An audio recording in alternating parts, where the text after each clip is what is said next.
আজ কিন্তু নতুন একটা ক্যামেরাম্যানকে পেয়ে গেলাম, মনে হয় মোবাইল স্ট্যান্ডটা এবার ছাড়তেই হবে। তো হ্যালো এভরিওয়ান, গুড মর্নিং, সবাইকে নতুন একটা ব্লগে অনেক অনেক স্বাগত।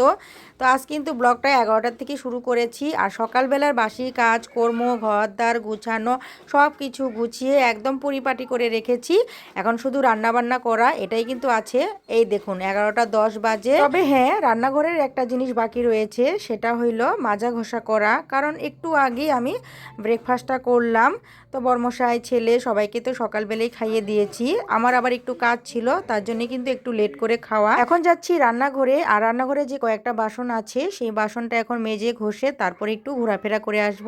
এই যে সামনে ভাড়াটি ঘরে একটু বেরিয়ে এসে তারপর রান্না বসিয়ে দিব। যখন আমি ওদের ঘরে গেলাম ওরা তো রান্না বসিয়ে দিয়েছে, তো দেখতেই পাচ্ছেন সবজি একদম কাটাকুটো চলছে, আর আমার তো এখনো কিচ্ছু হয়নি, আমি তো এখনো ঘোরাফেরাই করে বেড়াচ্ছি। ওদের ঘরে বেশিক্ষণ তো ছিলাম না, মোটামুটি আধা ঘন্টার মতো ছিলাম, গল্প করে এসে তারপর এই যে চলে এসেছি রান্নাঘরে। এসেই তো দেখি বর্মশাই সবজি নিয়ে এসেছে। তো যে দেখুন আলু, বেগুন, সিম, তারপর তেল নিয়ে এসেছে, ফুলকপি, বাঁধাকপি, টমেটো, আর নিয়ে এসেছে সয়াবিন। তো দেখি কি কি রান্না করি। সবজি দেখতে দেখতেই ভেবে নিলাম যে কি রান্না করব।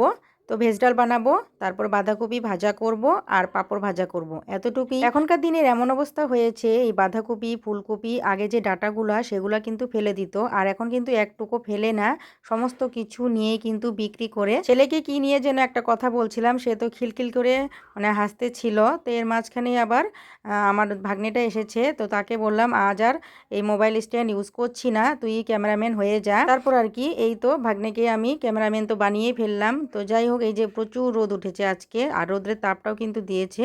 তো কয়েকখানা কাপড় ধুয়েছি, সেগুলো এবার নেড়ে দিচ্ছি। তো শুকিয়ে গিয়েছিল, সত্যি কথা বলতে সন্ধ্যার দিকে সব কাপড়গুলা শুকিয়ে গিয়েছিল।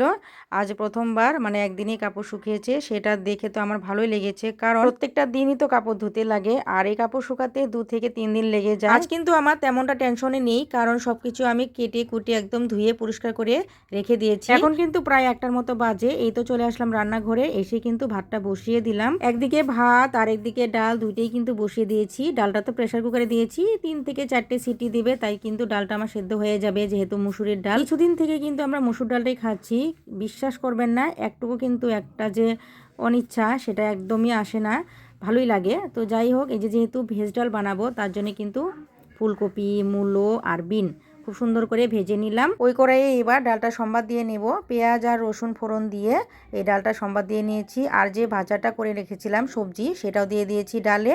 আর যে দেখুন ডালটা নামিয়ে নিলাম, আর ওদিকে কিন্তু আমি বাঁধাকপি ভাজা করছি। তো কি যেন একটা কাজে ব্যস্ত ছিলাম, তো ভাগ্নেকে বললাম একটু নাড়াচাড়া দে তো। তো সে তো এদিকে নাড়াচাড়া দিচ্ছে, আর এদিকে দেখুন সয়াবিনটাও কিন্তু আমি সেদ্ধ বসিয়ে দিয়েছি। তো এই সয়াবিনটা হলো ভাজা করব ছেলের জন্যে, আর আমাদের জন্য তো ডাল, তারপর পাঁপড়, এগুলা রয়েছেই। তারপর আর কি দুপুরে খাওয়া দাওয়া হয়ে গেল, বিকেলে কাজকর্ম তো হইলই প্রায়। তো আপনাদের কাছ থেকেও বিদায় জানাচ্ছি আজকের মতো, তাহলে টাটা, বাই বাই।